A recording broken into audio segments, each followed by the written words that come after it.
Hola queridos amigos, bienvenidos otra vez a su podcast Ikigai, Medicina de Vida.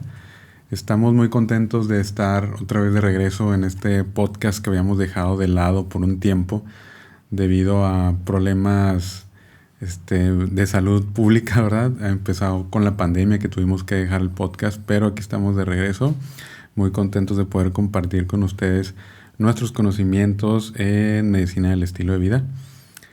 Que de ello va el podcast, ¿no? Y para este primer programa de regreso tenemos a la doctora Paloma de la Fuente otra vez. Ella estuvo en nuestro primer programa que grabamos y estuvo muy padre, la verdad. Le estoy muy agradecido por ello. Y pues para los que no la conocen, se las presento de nuevo. Ella es la doctora Paloma de la Fuente, es médico general egresado de aquí de la Universidad Autónoma de Baja California, de la Facultad de Mexicali. Y hizo una maestría en nutrición clínica. Además, tiene una certificación en medicina del estilo de vida, ¿verdad? Entonces, que es de lo que va el podcast, ¿no? Entonces, pues nos viene muy bien tu presencia. Muchas gracias otra vez, Paloma, por estar con nosotros. No, muchísimas gracias a ti por invitarme. Para mí siempre es un gusto poder pues tocar estos temas tan importantes que muchas veces en la medicina quedan como muy en pausa. Estamos muy acostumbrados a, como médicos, únicamente enfocarnos en el tratamiento farmacológico y poco hablar de educación en salud, en este caso medicina del estilo de vida, que finalmente pues todo es importante, ¿no? Alimentación, ejercicio, la salud mental y ver cómo todos los hábitos de nuestro estilo de vida pues nos pueden ayudar a mejorar la calidad de vida de los pacientes. Entonces, mil gracias por la invitación otra vez. Paloma, además de lo que les comenté, ella pues hace mucho trabajo de difusión en redes acerca de estos temas de medicina y estilo de vida. Podemos decir que eres una divulgadora científica, ¿verdad? En ese sentido, en el área de la salud. Así es. Y está con nosotros para tocar un tema en el que ella lo ha abordado muchas veces en sus redes sociales y que ella conoce muy bien, que es el tema de la microbiota intestinal. Y en esta ocasión, en algún podcast ya abordamos anteriormente el tema de la microbiota, pero lo abordamos con un poco más hacia el área médica y un poquito científico, el tipo de bacterias que existen. Lo hicimos con un poquito más general. Un poquito más general también, pero esta vez lo vamos a abordar un poco asociándolo a la salud mental, ¿no? Que es un tema muy importante actualmente, ¿no? ¿Qué piensas, Paloma? Sí, definitivo. El tema de salud mental, de hecho, es un tema que yo suelo tocar mucho en mis redes sociales y también con mis pacientes, porque cada día tenemos más casos de padecimientos como depresión, ansiedad, estrés postraumático, y hoy en día sabemos que la microbiota intestinal pues tiene un papel muy importante en la salud mental, principalmente porque, bueno, dato importantísimo, cuando nosotros hablamos de neurotransmisores, únicamente pensamos en nuestro cerebro. Conocemos a la serotonina, que cuando decimos serotonina pensamos en este neurotransmisor de la felicidad y pensamos en el cerebro nada más. Hoy en día sabemos que el 90% de la serotonina se produce en el intestino. Entonces es importante saber que toda esta microbiota intestinal, todo este ecosistema, universo microbiano que habita en nuestro intestino, pues desempeña muchísimas funciones importantes, desde metabólicas, inmunológicas, hormonales, y en este caso a la salud mental, pues le afecta o le beneficia dependiendo de nuestro estilo de vida. Es importante, creo yo, primero pues definir qué es la microbiota intestinal. Claro. La microbiota intestinal, pues como ya lo mencioné, es todo este ecosistema microbiano que habita en nuestro intestino. Realmente nosotros tenemos microbiota pues en todo el cuerpo, ¿no? La microbiota de la piel, la microbiota de nuestra cavidad oral, la del intestino, la de nuestros genitales. De hecho, somos más microorganismos que células. Exacto. Sabemos que por cada célula de nuestro cuerpo somos hasta 10, 12 microorganismos. Entonces, es muy importante pues hoy darle ese enfoque y esa importancia a la microbiota intestinal, porque cada vez tenemos más evidencia, más papers donde se demuestra que entre mejor microbiota intestinal tengamos, pues vamos a optar de una salud tanto metabólica, hormonal, inmunológica, pues mejor, ¿no? Y en el caso de la salud mental, Y como ya te mencioné ahorita el tema de los neurotransmisores, sabemos que hasta el 90% de la serotonina se produce en el intestino. Nosotros tenemos este famoso eje bidireccional intestino-cerebro, que por algo a nuestro intestino se le conoce como nuestro segundo cerebro, porque nosotros en el cerebro tenemos un nervio, que es el famoso nervio vago, que sabemos que este es el único par craneal que sale de nuestro cráneo y que inerva otras partecitas de nuestro cuerpo, llega a intestino, entonces toda la información que hay aquí se comparte con intestino y de intestino a cerebro. Por eso es que si nosotros tenemos un intestino perezoso, un intestino ansioso, un intestino triste, vamos a tener un sistema nervioso, un cerebro ansioso, triste, perezoso, ¿no? Entonces, ¿cómo podemos nosotros empezar a identificar ahora sí que todos los síntomas o cómo podemos empezar a mejorar nuestra salud mental si nos enfocamos en microbiota? Creo que tú como cirujano en gastro, has diagnosticado muchísimos pacientes con la famosa colitis nerviosa. Claro. Y hoy en día sabemos que les va súper bien cuando inician tratamiento, por ejemplo, con antidepresivos, la famosa fluoxetina, ¿no? A muchos les va excelente. ¿Por qué? Porque toda esta información del sistema nervioso se está compartiendo. Entonces, ¿cómo nosotros nos podemos dar cuenta si tenemos un diagnóstico ya establecido, sea depresión, sea ansiedad, que también nos está pues afectando a nuestro intestino y viceversa? Pues los síntomas gastrointestinales, ¿no? La inflamación, la distensión, las alteraciones en el tránsito intestinal. Muchos pacientes suelen comer e inmediatamente presentar distensión abdominal, y esto todo su día se los echa prácticamente a perder, ¿no? Ya se sienten cansados, perezosos, deprimidos, y pues no, si no hay una adecuada digestión, si no hay una adecuada absorción de nutrientes, finalmente nuestro cerebro no se va a estar nutriendo tampoco, ¿no? Entonces, en el tema de depresión y de ansiedad, vemos mucho que el adoptar una alimentación pues más basada en plantas, que le demos más fibra a nuestro intestino, más fibra a la microbiota, mejora los síntomas. No es el tratamiento, sabemos que no es el tratamiento de elección, se necesita de un tratamiento farmacológico, pero todos los cambios en el estilo de vida finalmente pues van a contribuir a que mejoren los síntomas de los pacientes que tienen depresión y ansiedad. Y como bien mencionaste, una de las razones por las cuales también tu podcast se mantuvo en pausa fue por toda esta situación de la pandemia, ¿no? Claro. Y en pandemia nos dimos cuenta que los casos de depresión y de ansiedad aumentaron muchísimo, principalmente en los jóvenes. Cada vez tenemos más jóvenes de 20, 22, 25 años con trastorno depresivo, con trastorno de ansiedad generalizada, y normalmente no estamos muy acostumbrados a hablar del tema de alimentación y de estilo de vida y de educar a la población en estos temas, ¿no? Entonces, entre más hagamos difusión sobre el tema de microbiota, sobre cómo podemos equilibrarla, pues creo que los síntomas y los casos de depresión pueden disminuir bastante. Algo que a mí me gusta mucho platicar es que yo ahorita trabajo muy de la mano con un psiquiatra aquí en Mexicali, y trabajamos mucho la medicina pues del estilo de vida. Obviamente él ve el área de psiquiatría, Sí. me refiere a los pacientes para cambiar todos los hábitos, y tienen una mejoría increíble. Incluso en muchas ocasiones la dosis del medicamento disminuye bastante, o bien ha llegado a retirar medicamentos en algunos casos. Entonces pues la microbiota prácticamente hace muchísimas cosas, entonces tenemos que ponerle atención. Claro. Un punto importante aquí, lo que mencionas de la serotonina. Seguramente el público se pregunta cómo es que la serotonina se produce. O sea, sí, se produce el 90% del intestino, pero ¿cómo podemos con la alimentación regular la sobreproducción o la subproducción de la serotonina? O sea, ¿cómo las bacterias fabrican este neurotransmisor? Bueno, nosotros sabemos que el alimento preferido de las bacterias buenas del intestino es la fibra, ¿no? Empezando por ahí. ¿La fibra dónde la vamos a encontrar? En los alimentos de origen vegetal. Definitivamente en los productos de origen animal no vamos a encontrar la fibra. Entonces, cuando nosotros consumimos fibra, quienes digieren realmente esta fibra, pues son las bacterias del intestino. Al momento de digerir esta fibra se crea algo que se llama fermentación. Entonces, cuando se crea la fermentación, se producen unos ácidos grasos que se llaman ácidos grasos de cadena corta, butirato, propionato, acetato, que estos ácidos grasos de cadena corta tienen un trabajo muy importante a nivel de digamos que son antiinflamatorios y ayudan a que el epitelio intestinal esté más sano, trabaje mejor. y ayuda a la producción de estos neurotransmisores y también a que haya una mejor absorción de los nutrientes, ¿no? Claro. Sabemos que, por ejemplo, el precursor de la serotonina es el triptófano. Entonces, muchos alimentos que sean ricos en triptófano, si nosotros los consumimos, pues vamos a tener una adecuada producción de serotonina. Y eso finalmente nos va a ayudar a que a nivel cerebral también eso esté óptimamente, ¿no? Y que la salud mental pues vaya mejorando. Como lo menciono nuevamente, no es el tratamiento estándar, pero es un plus muy grande para ayudar al medicamento y a que la salud del paciente mejore. Claro.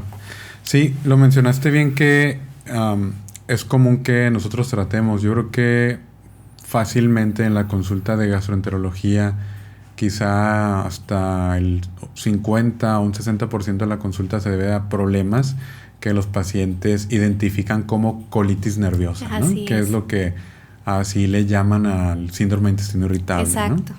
Entonces, que precisamente el que tenga un trasfondo que sea neuronal, ¿verdad? Del eje intestino-cerebro, pues por eso de ahí viene también el nombre, ¿no? Que algunos se ha utilizado de antaño el de colitis nerviosa. Colitis nerviosa. ¿No? Y como tú dices, es importante el tratamiento farmacológico. Partimos de ahí. Pero finalmente yo creo que la piedra fundamental del tratamiento o la piedra angular debe ser el tratamiento dietético. Claro. Y nosotros lo vemos en la consulta, vemos que es común que los pacientes, a pesar de que le estemos dando tratamiento, si no va unado a un estilo de vida, un cambio en un estilo de vida, no va a funcionar. O puede que el tratamiento funcione por un tiempo, pero una vez que retiramos el tratamiento y el paciente continúa con hábitos de alimentación no óptimos para el síndrome de intestino irritable, los síntomas van a regresar. Y vemos cómo estos pacientes caen otra vez y recaen y cambian de médico y van a otro y finalmente su problema no se resuelve porque no realizaron estos cambios en su estilo de vida. Así es. Entonces yo precisamente de manera personal en mi consulta pues tratamos de, aunado al tratamiento farmacológico, tratar de arraigar estos cambios para que no regresen los síntomas que de otra manera van a estar regresando constantemente, ¿no? Claro, y no solo la alimentación, como bien lo dices, pues la medicina del estilo de vida abarca 6 pilares importantes, que pues es la nutrición, de entrada, claro, que es pilar, el ejercicio, la gestión del estrés, el abuso de sustancias tóxicas, que como bien sabemos el tabaco y el alcohol también afectan a la microbiota intestinal, la calidad del sueño y las relaciones interpersonales. Es claro, lo principal que ve y que aborda la medicina del estilo de vida, y tal vez podemos tener una muy buena alimentación, muy rica en fibra, nos tomamos bien nuestro medicamento o nuestros suplementos, pero si tenemos muchísimo estrés, que hoy en día sabemos que el estrés es como ese enemigo silencioso que yo creo que todos vivimos estresados, claro, por nuestro estilo de vida, el trabajo, los 1000 pendientes que tenemos, y vivimos con el sistema nervioso hiperexcitado y no nos damos cuenta, estamos siempre en alerta.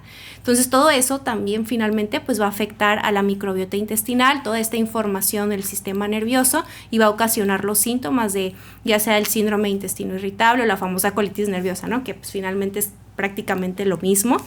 Exacto. Y el poder ver realmente cómo están todos nuestros hábitos, ver cómo podemos gestionar ese estrés y qué otras herramientas podemos implementar, pues es muy importante, tanto para que disminuyan los síntomas intestinales como los síntomas del trastorno depresivo también.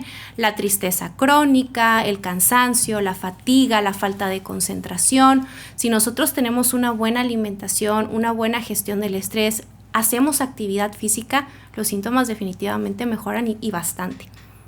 Sí, así es, lo vemos en la consulta, cómo los síntomas mejoran siempre como de la mano de todos estos cambios, ¿no? Que son en conjunto. Sí, solemos enfocarnos mucho en la alimentación porque creemos que a partir de ahí es algo importante, que donde se genera digamos que estos cambios, ¿no? Ya lo vimos anteriormente, que algunas cosas externas pudieran alterar la microbiota, como el uso de antibióticos, que solemos usar también indiscriminadamente los antibióticos algunos médicos, y también infecciones gastrointestinales, que desgraciadamente eso no lo podemos controlar. Algunas infecciones gastrointestinales agudas en la infancia, en la adolescencia o incluso en la edad joven pudieran alterar de gran manera nuestra microbiota, y a partir de ahí hacer un desbalance o hacer algo que le llamamos, ¿cómo le llamamos? Disbiosis intestinal. Y algo bien importante que dijiste ahorita es que en muchas ocasiones cuando el paciente no ve una mejoría con un médico, brinca otro y muchas veces se abusa de diferentes tipos de fármacos. Sí. Y en ocasiones, te lo digo porque me ha pasado con mis pacientes, a nosotros en medicina realmente, o sea, como médicos, no nos educan en nutrición, no nos educan en medicina del estilo de vida, estamos de acuerdo.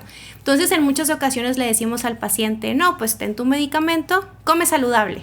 Para el paciente ¿qué es comer sano? Sí. Come frutas y verduras, pero ¿qué voy a comer?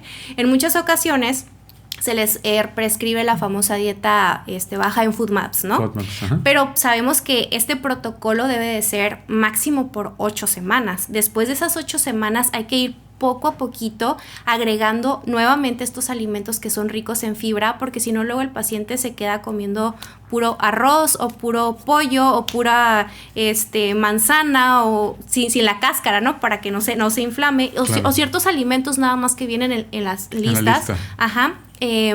Y se desnutre.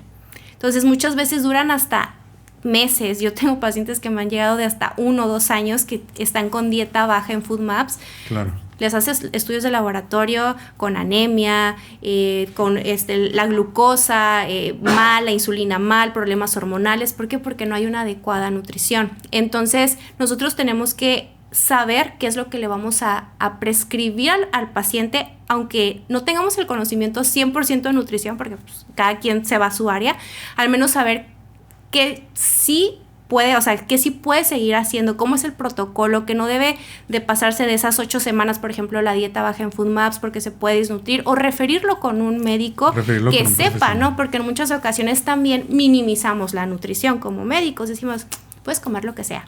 Claro. Supongo que te ha pasado que llegan los pacientes que te dicen, pues es que el doctor me dijo que podía comer de todo, pero poquito.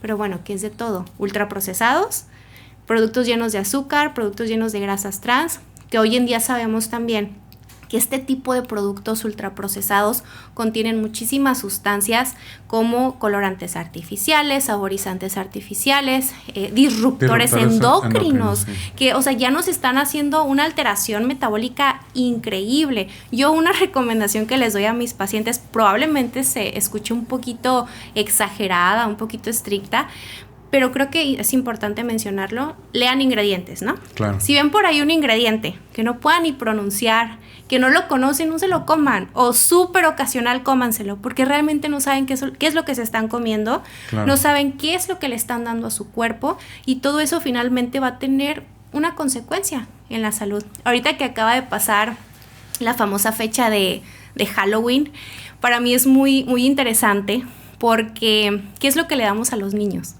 Dulces, sí. Azúcar.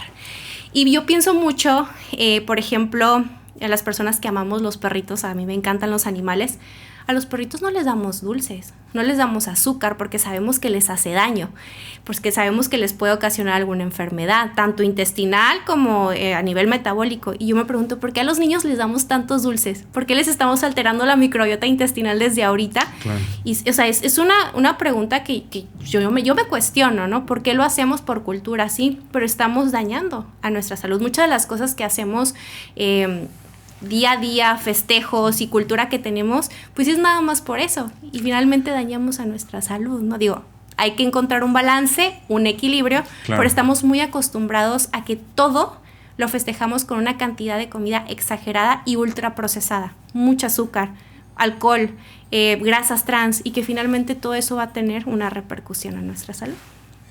Es que pudiéramos ahondar mucho en este tema. Sí, y muchísimo. La verdad que pudiéramos, bueno, yo creo muchas personas también así apoyan esta creencia, pues de que en general nuestra cultura está muy influenciada por la industria. Claro, la industria de los alimentos. Sí, entonces pues hay intereses económicos arraigados en esto, entonces es muy complicado luchar contra eso, porque aparte la cultura está muy arraigada, entonces es muy difícil cambiarla. Y a la industria, ¿verdad? A la industria del azúcar, a la industria cárnica, a la industria de la leche, pues le interesa que todas estas tradiciones permanezcan, ¿no? No, e incluso hay muchísimos, por ejemplo, hasta artículos, ¿no?, científicos con conflicto de interés, en donde tú ves quién patrocina este tipo de evidencia, y están ciertas marcas que no podemos mencionar, pero ciertas marcas que conocemos muy bien, ¿no?, de refrescos, de lácteos, de productos ultraprocesados, que están patrocinando ese tipo de información para que se dé a conocer a nuestra población. Claro. Sí, y como dices, bien mencionas, pues a leer etiquetas, y leyendo estas etiquetas, si algún producto, algún ingrediente no sabes qué es, también puedes googlearlo y seguramente ahí va a aparecer en qué otras se está utilizando, que a veces se utilizan cosas que ni te imaginas, pinturas, ¿no?, para la casa, sí, en llantas, que dices, ¿cómo es posible que me esté comiendo esto? Y fíjate que no nada más nos tienen, ahora sí que intoxicados con la alimentación, la contaminación del medio ambiente, incluso productos que utilizamos para nuestra casa, para la limpieza, hasta el maquillaje. Nosotras las mujeres que nos gusta andar ahí muy, muy guapas, sabemos que hay muchos maquillajes que tienen estos disruptores endocrinos, que tienen sustancias muy inflamatorias. Entonces, pues finalmente sigue siendo inflamación para nuestras células, ¿no? Que es esta famosa inflamación que no vemos, que no tocamos, pero que está ahí en las células, y que sabemos hoy en día que es lo que nos está ocasionando tantas enfermedades crónicas. En el caso de depresión y ansiedad, hay muchísima inflamación celular. Entonces, cuando nosotros empezamos a eliminar alimentos ultraprocesados en un paciente con depresión o con ansiedad, al principio pues sí es difícil porque está esta adicción al azúcar, pero pasando las 2-3 semanas el paciente se empieza a sentir mejor. Y algo que refieren mucho los pacientes es el aumento de energía, que sabemos que cuando hay depresión la energía suele estar muy bajita, hay falta de concentración también, o tienen mucho enfoque, y esto empieza a mejorar. Entonces, pues algo bueno, positivo tiene el cambiar el patrón de alimentación, empezar a aumentar los alimentos antiinflamatorios, muchos antioxidantes, muchos frutos rojos, muchas hojas verdes, nueces, semillas, proteína de buena calidad, ya sea si llevas una alimentación 100% basada en plantas o una alimentación tipo mediterránea, pero que la calidad de tus alimentos sea lo más natural, no regresar a nuestras raíces, más que nada, encontrar ese balance, ese equilibrio. Yo le digo mucho a mis pacientes, no se trata de buscar perfección, porque la perfección no existe, pero sí encontrar un balance en el cual tú digas, bueno, me cuido un 80% del tiempo, de repente si se me atraviesa algo que me gusta, me doy ese gustito, me lo como, pero yo sé que al siguiente día voy a regresar a mis hábitos saludables y pues no le va a pasar nada a mi cuerpo, ¿no? A diferencia cuando lo hacemos un hábito. Al revés. Todos los días estar comiendo azúcar, todos los días estar comiendo harinas refinadas, pues obviamente no va a ser lo mismo. Exacto. Yo creo que algo que se me pudiera ocurrir que un paciente inmediatamente al escuchar esto nos pudiera preguntar, y es que si la microbiota intestinal está tan asociada a la alimentación, o sobre todo la salud mental muy asociada a la microbiota intestinal, algo que me han preguntado mis pacientes y que probablemente algunas personas del público se estén preguntando, es si algún tratamiento con algún probiótico pudiera mejorar también el estado mental, alguna enfermedad, depresión, ansiedad.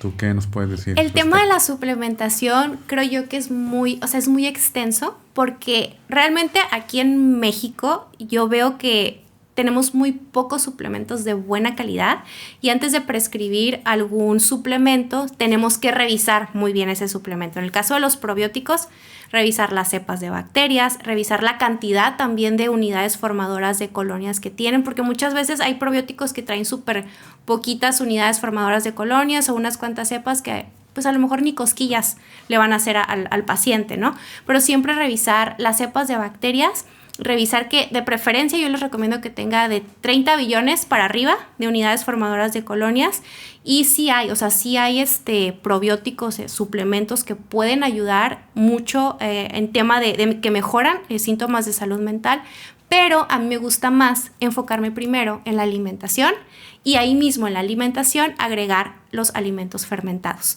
Por ejemplo, el kefir, la col fermentada, el kimchi, que estos alimentos tienen probióticos y aparte tienen el prebiótico que nada más para que quede claro, el probiótico pues es la bacteria buena y el prebiótico es el alimento de la bacteria que viene siendo la fibra. Claro. Entonces, si tú te comes ese alimento vivo, pues le estás dando a tu intestino tanto bacteria, se va a colonizar de bacteria buena, y la fibra, que finalmente vas a estar alimentando todavía más a tus bacterias buenas del intestino con ese tipo de alimentos. Y la verdad es que los pacientes mejoran bastante. A veces yo les digo a mis pacientes que están enojados todo el día o que están tristes. A veces la tristeza y el enojo no es tanto tristeza y enojo, es estreñimiento. Y muchos de mis pacientes que mejoran su tránsito intestinal, luego se sienten súper bien y con mucha energía, claro. Cambia su estado de ánimo, porque, o sea, imagínate no ir al baño. Yo creo que a ti en la consulta te debe pasar que los pacientes piensan que es normal ir al baño 2 veces a la semana o 3 veces a lo mucho. A mí me ha pasado.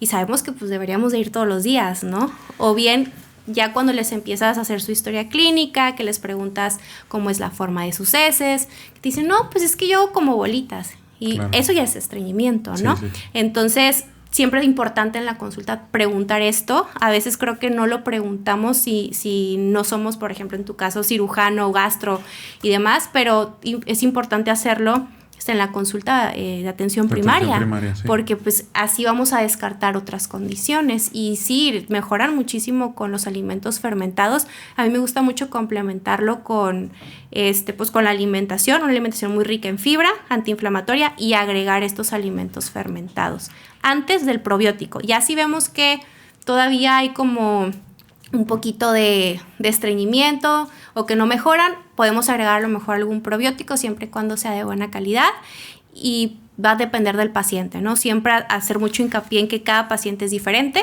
va a responder de forma distinta, puede ser la misma patología, pero pues finalmente son metabolismos y pacientes diferentes, no y van a responder distinto. Claro. Sí hay algunos otros suplementos, no únicamente probióticos, que pueden ayudar a la salud intestinal. Muy bien. Por ejemplo, ahorita mencionaba lo de los ácidos grasos de cadena corta. Sí. El butirato, hay suplementación de ácido butírico, y el butirato es digamos que el ácido graso de cadena corta más importante, porque ayuda mucho a disminuir la inflamación del epitelio intestinal y mejora mucho la hiperpermeabilidad del intestino. A mí me gusta ver el intestino como un colador. Es el ejemplo que yo les pongo a mis pacientes. Tenemos el intestino y tenemos las famosas microvellosidades que nos protegen. Entonces, a lo largo de los años, ya sea por medicamentos, ya sea por sustancias tóxicas, el mismo estrés, la disbiosis intestinal, esas microvellosidades se pueden ir dañando. Entonces, ¿qué pasa? Se empieza a abrir, se empiezan como a separar. Es como si el colador se le empezaran a hacer hoyitos. Entonces, ¿qué pasa? Sustancias que están dentro de ese intestino, pues moléculas con mayor facilidad, pues se van a ir al torrente sanguíneo, ¿no? Y que van a provocar mayor inflamación a nivel celular. Entonces, si tú un colador le haces hoyos, pues ¿qué va a pasar? Sale toda el agua, claro. ¿No? Si le estás echando agua. Así mismo veo yo al intestino y es un ejemplo que les pongo a mis pacientes. Entonces, este tipo de suplementos lo que hacen es ayudar a mejorar esa hiperpermeabilidad intestinal. El butirato es uno de ellos, la L-glutamina también. La L-glutamina pues es un aminoácido, nos ayuda a reparar pared intestinal, justo para que estos agujeros pues no sean tan grandes, se repare la pared y no haya tanta permeabilidad intestinal. Claro. Entonces mejora la absorción de nutrientes, mejora la digestión de los alimentos, la digestión de la fibra, por ejemplo, y pues mejoran los síntomas de los pacientes también. Claro. Ahorita que, aprovechando que tocaste el tema de permeabilidad intestinal, en el que mencionabas esas uniones entre las células y que cómo digamos que entre comillas se abrían y permitían el contacto del torrente sanguíneo, de la sangre sistémica con las sustancias que están en el intestino, que pueden ser bacterias, que pueden ser sustancias tóxicas, también pueden ser en algunos casos sustancias buenas, pero el hecho de que, aparte de que producen inflamación, yo creo que es importante el hecho de que tengan contacto con el sistema inmunológico, ¿no? Claro. De ahí es de donde viene un poquito la inflamación, que se creen autoanticuerpos debido a este tipo de contacto del sistema inmunológico con estas sustancias externas, ¿no? Porque es importante, quiero que menciones acerca del sistema inmunológico en el intestino, ¿no? Sí, pues sabemos que el 80% del sistema inmunológico está en el intestino. De ahí lo que tú mencionas, es que muchas de las enfermedades autoinmunes son ocasionadas también por eso. Por ejemplo, hoy en día vemos muchísimos pacientes con tiroiditis de Hashimoto, por ejemplo. Llega un paciente con hipotiroidismo, que sabemos que es principalmente en las mujeres. Ya sabemos hoy en día que la principal causa de hipotiroidismo es la tiroiditis de Hashimoto. Entonces, ¿qué pasó primero? Hubo una inflamación de la tiroides. Sabemos que las enfermedades autoinmunes se caracterizan porque el mismo cuerpo se está atacando, ¿no? A sí mismo. Entonces, ¿qué pasa? El sistema inmunológico llega a un punto en el que dice, este tejido no es mío, este órgano no es mío, se empieza a atacar, se crean los anticuerpos. Sabemos que pues el 80% está a nivel intestinal, entonces si tenemos hiperpermeabilidad intestinal, tenemos disbiosis intestinal, la microbiota está en desequilibrio, pues obviamente va a afectar a estas enfermedades, va a haber mayor inflamación celular y se van a crear los anticuerpos y va a haber pues más enfermedad autoinmune, ¿no? Por eso es que también en las enfermedades autoinmunes es bien importante ponerle atención a la microbiota. Los pacientes se ven muy beneficiados cuando cambiamos alimentación y empezamos también dieta de eliminación, que es lo que primero que eliminamos son lácteos y el gluten. Sabemos que la caseína, que es la proteína del suero de la leche, y también el gluten, que son dos proteínas, pueden actuar, yo lo llamo como, digamos en palabras coloquiales, como una especie de rallador para el intestino y hace que estas microvellosidades se dañen más y crea más hiperpermeabilidad intestinal y por lo tanto el sistema inmunológico está alterado, está confundido y por eso se sigue autoatacando a sí mismo. No nada más Hashimoto, artritis, lupus. Yo he tenido casos, por ejemplo, de Sjögren, que les va muy bien con la alimentación predominantemente pues basada en plantas y eliminando estos productos principalmente. Y ni hablar de las enfermedades autoinmunes propias del intestino, ¿no? Como la colitis ulcerosa o la enfermedad de Crohn, ¿verdad? Sí. Que luego se empiezan a tornar un poco complicado el tratamiento porque la dieta al inicio un paciente que tiene una enfermedad de Crohn o de CUSI en una fase aguda, es difícil tratarlos con una alimentación alta en fibra, entonces se torna un poquito complicado. Entonces se tiene que abordar diferente, pero al final, una vez que el paciente está controlado, siempre se va a beneficiar de una alimentación antiinflamatoria alta en fibra, ¿no? Sí, y claro que podemos obviamente valorar, como lo dije ahorita, vemos pacientes, no nada más enfermedades, entonces hay pacientes que a lo mejor, vamos a poner un alimento, el brócoli, ¿no? Hay gente que le inflama muchísimo comer brócoli y hay personas que no, que les va súper bien. Entonces lo importante de preguntarle también al paciente, oye, ¿qué alimentos has visto tú que te ocasionan más distensión, molestia intestinal? Los vas apuntando, ya sabes que sí le puedes dar, que no le puedes dar y vas viendo cómo va evolucionando el paciente.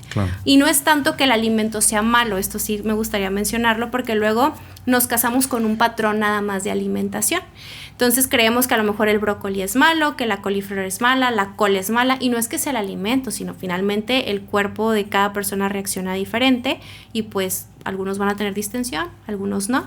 Y aquí la importancia de siempre individualizar, personalizar cada plan de alimentación, desde el fármaco, el suplemento, la alimentación, para que finalmente pues el paciente tenga calidad de vida, que es lo que más estamos buscando. Claro. Y yo creo que los pacientes suelen asociar mucho el término, bueno, nosotros les decimos distensión. A mí me toca en la consulta que el paciente no distingue esa palabra, como que no la asocia a aumento del volumen del abdomen. Dicen inflamación. Ajá, sí. Y al decir inflamación, inmediatamente hace connotación a algo malo para ellos. Entonces, cuando comen algo que les inflama, pues me está haciendo daño. Exactamente. Me hace daño. El brócoli me hace daño. La col me hace daño. Y finalmente sabemos que son alimentos que tienden a producir distensión en la mayoría de las personas. Y por lo mismo de la digestión de la fibra, ¿no? Exacto. O sea, al digerir la fibra se crea la fermentación. Obviamente la fermentación va a crear algo de gas. Pero mientras ese gas no te tenga con un dolor intenso, exacto, que no te puedas levantar de la cama, pues realmente no, o sea, no es que sea malo, vas a crear algo de distensión. No vas a tener tu abdomen planito como cuando te levantas y ya desayunaste, comiste, cenaste. O sea, es normal. Y sí, justo los pacientes en muchas ocasiones terminan de comer, se distienden un poquito y piensan que ya les hace muchísimo daño la fibra y pues no es así, es un proceso natural del cuerpo. Exacto. Y aparte, el gas, o sea, si no se crea esta fermentación, no se van a crear los ácidos grasos de cadena corta, entonces no vamos a tener estos ácidos grasos de cadena corta que son súper importantes para la salud, para el bienestar de nuestro intestino. Exacto.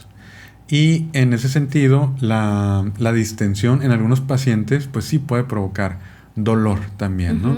Los pacientes con hipersensibilidad en el colon, secundaria a un síndrome de intestino irritable, pueden tener hipersensibilidad, y como duele la distensión, pues también lo asocian a algo malo, ¿no? Aquí, entonces, lo que hacemos nosotros es, lo que hablamos anteriormente, iniciar con una dieta baja en FODMAPs y poco a poco ir integrando la fibra para que esta microbiota se vaya, digamos, entre comillas, acostumbrando a ese tipo de alimentación, a ir aumentando la cantidad de fibra y que de alguna manera ya no haya tanta distensión o tanto dolor en el futuro, ¿no? Es lo que habitualmente hacemos.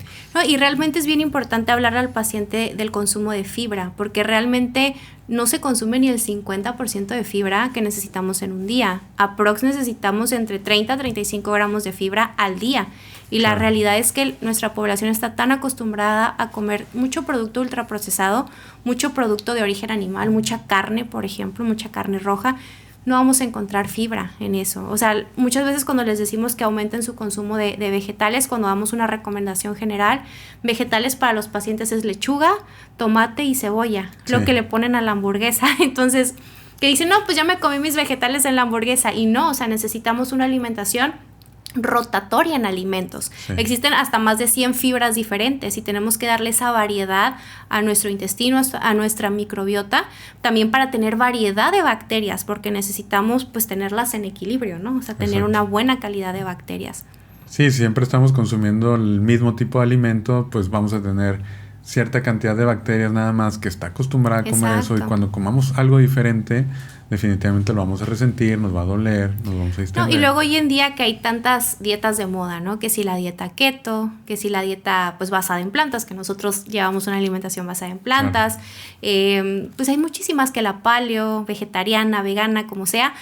Finalmente, pues lo que más le va a funcionar al paciente, pues va a ser lo específico para ese paciente, ¿no? Yo, por ejemplo, a mí me encantaría que todo el mundo comiera 100% basado en plantas. Tengo pacientes que no les va al 100% bien a todos, justo porque tienen ahí alguna cuestión, alguna enfermedad, algún alimento no les va bien, pero no quiere decir que pues no puedan llevar una alimentación predominantemente en plantas, que lo que más recomiendo yo es una alimentación tipo mediterránea, ¿no? Por ejemplo, el American College of Lifestyle Medicine, la recomendación que te da es una alimentación muy rica en vegetales, en frutas, en fibra, en granos enteros. Puede ser esta 100% basada en plantas o parcialmente.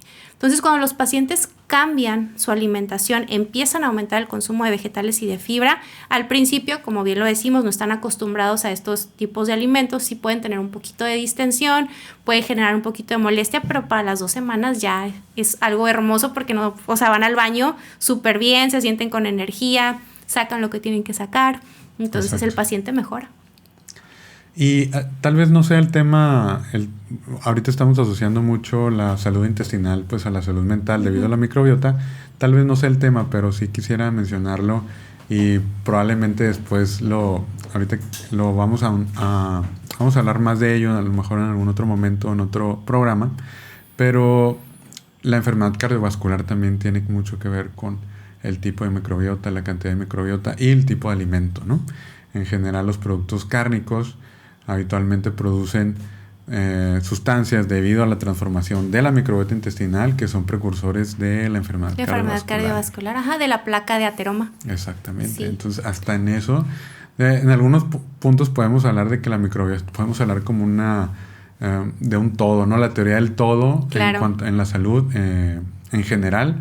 Si algún tema de salud lo pudiéramos abordar siempre desde la microbiota. De hecho, es una cosa que yo le digo mucho a mis pacientes y así lo suelo manejar en mi consulta. Toda enfermedad hay que empezar por el intestino, porque algo hay ahí. Entonces, sí, o sea, es muy importante que le demos la atención que merece. Exacto. Y por eso estamos aquí platicándoles a ustedes de este tema tan importante, la salud mental, y aunado a estos temas, pues la microbiota intestinal y cómo podemos mejorarla. ¿Y cómo podemos mejorarla? Pues definitivamente está comprobado científicamente que con todo lo que toca la medicina de estilo de vida, como lo mencionaste, sus 6 aspectos principales, empezando por la alimentación. La alimentación. Nos va a mejorar nuestra microbiota, ¿verdad? Sí, definitivo. Y la gestión del estrés, ¿no? Exacto. Finalmente, como ya mencionábamos, tenemos este eje bidireccional que comparte información. Entonces, el estrés es muy importante aprender a canalizarlo. No se necesita hacer demasiado ejercicio, no se necesita ir todos los días a terapia para canalizar ese estrés, con que encontremos alguna actividad que nos haga sentir un poquito en paz, que nos haga sentir un poquito conectados con la naturaleza, ayuda muchísimo a que la microbiota intestinal se regule. Y ahorita que menciono lo de la conexión con la naturaleza, tenemos evidencia ya, tenemos artículos, tenemos papers en donde se nos habla sobre esta importancia de realmente tener contacto con la naturaleza, caminar descalzos, tener contacto con animales, tener contacto con los árboles, con el pasto, con la tierra. Finalmente ahí hay microorganismos también, y eso ayuda a que nuestro sistema inmunológico esté más sano, a que tengamos una mejor calidad de bacterias, y eso va a ayudar a nuestra salud mental definitivamente. El meditar, por ejemplo, que hoy en día lo conocemos como mindfulness, pero realmente la meditación es una práctica milenaria, o sea, es de años. Sabemos que en la India, que en Japón, en China, es algo que hacen muchísimo las personas, y la medicina de allá te lo recomiendan, te lo prescriben. Entonces la meditación o mindfulness, como gusten llamarlo, ayuda muchísimo a relajar el sistema nervioso. Si el sistema nervioso está relajado, pues la microbiota intestinal va a estar trabajando mejor también. Este famoso nervio vago va a dar una información más calmadita a nuestro intestino, van a disminuir los síntomas también gastrointestinales en caso de distensión, problemas de estreñimiento, etcétera, y eso pues va a ayudar a la salud mental finalmente. Claro. Entonces, por eso la importancia de saber canalizar esas emociones, conectar con la naturaleza, y pues finalmente también es medicina, ¿no? La nutrición es medicina, el ejercicio es medicina, la meditación es medicina, la terapia es medicina, y entonces hay que verlo al cuerpo como un todo. A mí me gusta mucho decirle eso a mis pacientes, el cuerpo es un todo. Claro que habemos personas profesionales de la salud que nos enfocamos en ciertas áreas de la medicina. Por ejemplo, tú eres cirujano, yo me dedico a la nutrición, hay cardiólogos, endocrinólogos, pero siempre al momento de tratar una enfermedad hay que hacerlo de forma multidisciplinaria, sumarnos como profesionales de la salud y no dividirnos criticando el tratamiento de los diferentes profesionales que tienen que ver con el paciente, ¿no? Con la enfermedad del paciente. Es un todo el cuerpo, la salud. Entonces así tenemos que trabajarlo nosotros también. Claro. Sí, cada vez está inclinada la medicina a hacer esto, ¿no? De claro, más vernos integral. Como un todo, más integral, y no estarnos separando tanto, ¿no? Por eso los médicos de primer contacto son muy importantes. Y hay que regresar a lo básico, ¿no? Ahorita la medicina se está subespecializando demasiado, y tenemos que regresar a esto, ¿no? A la medicina del estilo de vida. Claro. Es lo que nos está llamando a hacer hacia el futuro de la medicina. Sí, porque finalmente lo que queremos es prevenir. O sea, todas las enfermedades que tenemos hoy en día son crónico-degenerativas. Muchísima diabetes, muchísima hipertensión, infartos, problemas hormonales, y todo esto podemos prevenirlo. Algo que a mí me resuena mucho, y justo me dedico a lo que me dedico, es justo cuando yo era interna, yo me daba cuenta que todos los casos, la mayoría, casos que llegaban a urgencias o que estaban en el servicio de medicina interna, eran complicaciones de enfermedades crónicas que en algún momento se pudieron prevenir. Así es. ¿Cómo? Con hábitos, estilo de vida, mejorando la calidad de tus alimentos, disminuyendo el estrés, haciendo ejercicio. Algo que a mí me gusta mucho mencionar es que los hábitos también se heredan. No nada más heredamos los genes de nuestros papás, también los hábitos. Y a mí me gusta mucho que hoy en día hay un poquito de más conciencia, y que estos espacios nos permiten ahora sí que difundir información justo para cambiar hábitos, y que esos hábitos se los dejemos a los niños, ¿no? Por ejemplo, tú que eres papá, que le vas a dejar hábitos saludables a tus hijos, y que ellos van a continuar con eso, entonces probablemente se puedan prevenir más enfermedades en un futuro, que hoy en día tenemos muchas. Muy bien.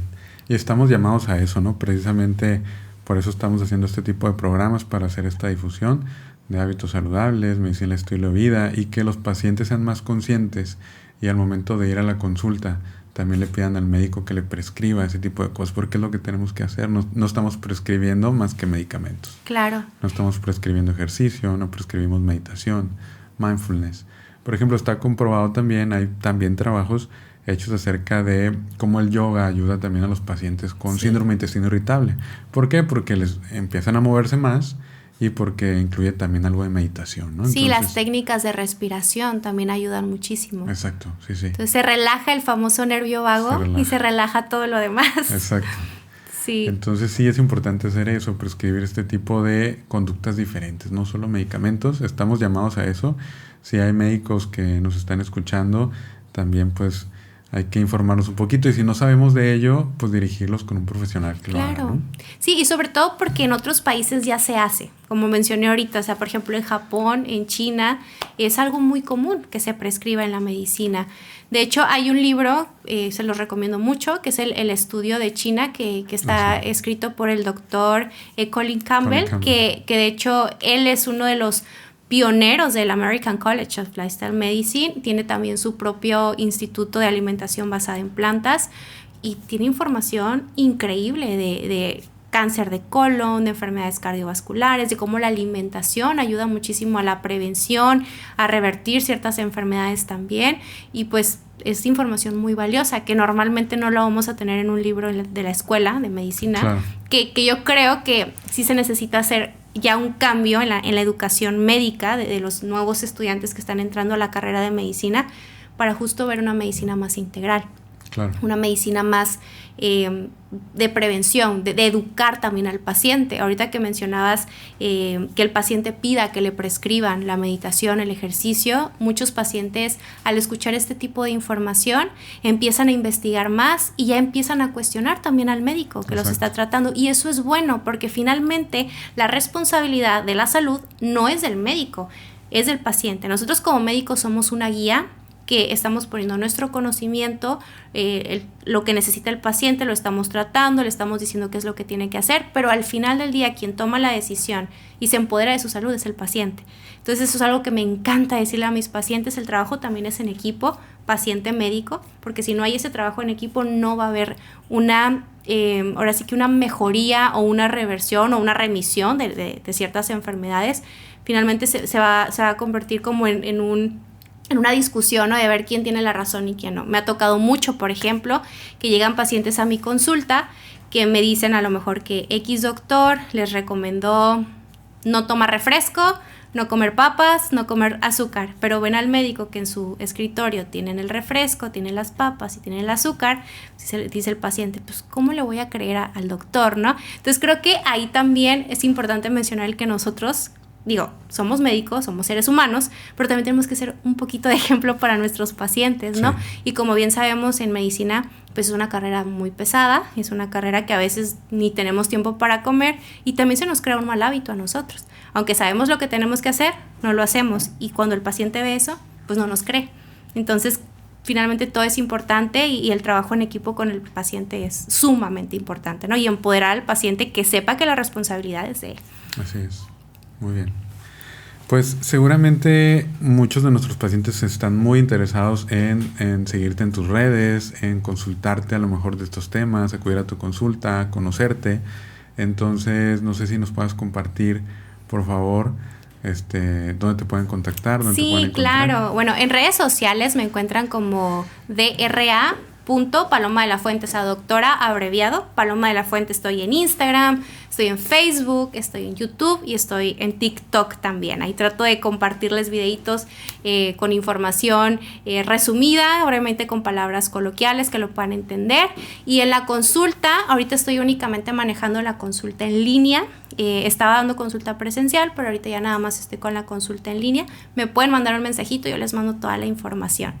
Y pues muchísimas gracias, yo feliz de estar aquí. También recomiendo muchísimo tu trabajo, eres de los pocos cirujanos y gastros que ven a la salud de forma integral, entonces vayan con el doctor Alberto Quintero si tienen un problema intestinal. Muchas gracias.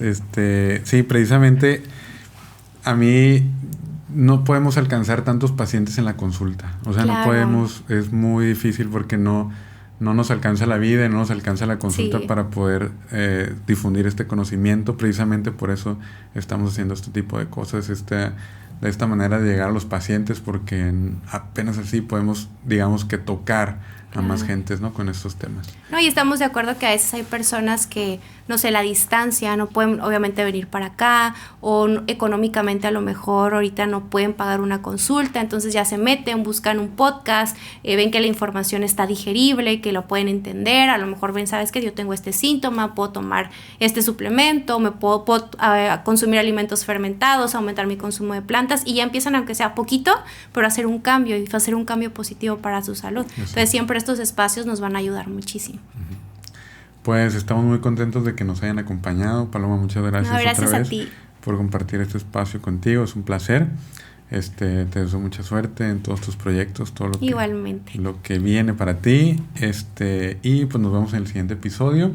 Entonces vimos un poquito de salud mental aunado a la microbiota y a otros problemas también en general de medicina aunados a la microbiota intestinal. Muchas gracias. Gracias a ti.